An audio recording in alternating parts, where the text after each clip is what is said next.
All right, what's up everybody? Today we're gonna make some microbial solution. We're gonna need a potato. This is a russet that clearly is ready for dirt, but we're gonna use it for JMS instead. We need our trusty leaf mold soil, and of course, a bucket. Doesn't have to be a bucket, it can be anything. I've made it in as small as a pint jar, and the original recipe I have calls for 100 gallons. So, any size container will work. Scale it up, scale it down. We're gonna boil this potato, so I'm gonna head into the kitchen and we'll be back. All right, we're back. We've got our potato chopped up into little pieces, nothing special. I've got a half a pot of water. It's a small pot. The amount of water is completely unimportant. Just enough water to boil your potatoes like you're about to make some mashed potatoes. I just don't want to sit here all day and only have one potato. So, small pot it is. I'm gonna boil until fork tender. Probably about 15 minutes. All right, our potatoes are boiled. They are pretty soft, ready for mashing.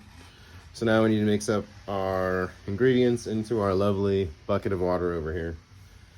So we want 2 parts potato, 1 part sea salt, and 1 part leaf mold. So for a 5-gallon bucket with give or take 4 gallons of water, I'm gonna shoot for 20 to 30 grams of potato. So let me get my little scale here.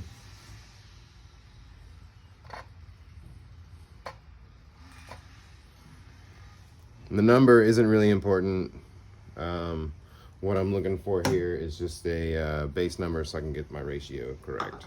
So I got about 30 grams of potato in my little strainer. I'm gonna take this with a little spoon here, put it into the water, and absolutely obliterate the potato in the strainer. And just turn it into, just like mashed potatoes in the water, basically. Completely smushed through. I don't even need a spoon. Super soft. The potato is going to be the food source for the microbes that are in our leaf mold soil that are going to propagate in our bucket here. Same with the sea salt. It's going to provide minerals for them. Sea salt has, it's like 83 or 88 something different minerals. So you can see that's just pretty much gone. It's all smushed around in the bucket. So now for 30 grams, or I'm sorry, 15 grams of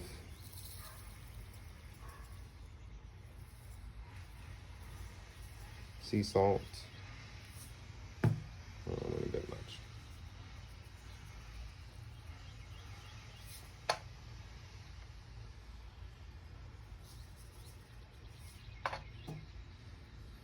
Close enough. 15 of that in the bucket.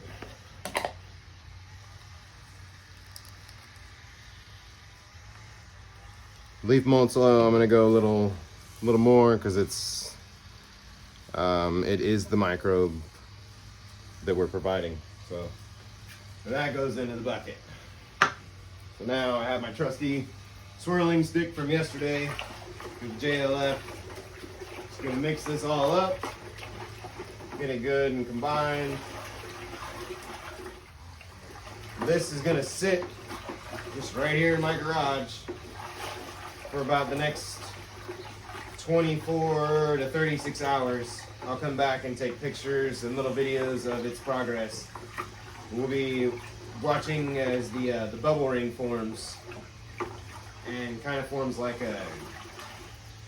almost like a pizza crust. I'll take you over there so you can see this. Almost like a pizza crust. We're just stirring to combine. I'm about to call this good. I'm literally gonna set it right here in this hole. It's not even sealed, I just set the lid on. And that's where it's gonna sit. I will, again, take some update pictures and videos over the next couple days. So you can see when it's ready and what it looks like. All right,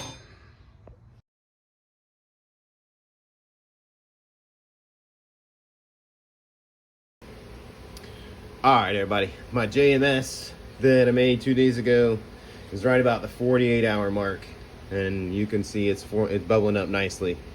This is the main bubble pancake or pie forming. You can kind of see it has like little rings expanding outwards. And what I hope you'll be able to see is that it hasn't touched the edge of the bucket yet. There's still a ring where it has not touched. So this solution is at peak activity and ready to use right now. I will post dilution rates via text because there's a couple of different dilution rates. So I'll write them down. I think that'll be the easiest way. All right, thank you much. All right, everybody. This is the last video I'm going to take of this bucket of JMS. I very, very, very gently scooped out what I was going to use earlier and let it keep going so that you guys could see what it looks like when it starts to turn bad. So you can see the bubbles are much thicker now, and the little pancake is starting to break apart as it continues overnight. By morning, it'll be like, as a microbial solution, no good. It'll have turned into a fertilizer. But it'll look all broken up like this by morning. It'll just be almost completely busted. There'll be no circle left. More like individual floating pieces than it is the nice crust, the nice circle form that it is right now. So again, you could still use this as a microbial solution. It needs to be diluted about 10 times, 10 to 1. And if you were to use this as a fertilizer, say like tomorrow, when it's already turned, the microbes will have started to die and it will have turned to a fertilizer. It needs to be diluted about 30 to 1. So yeah, I'll do a write-up and give a little bit more information about this, but that's the process.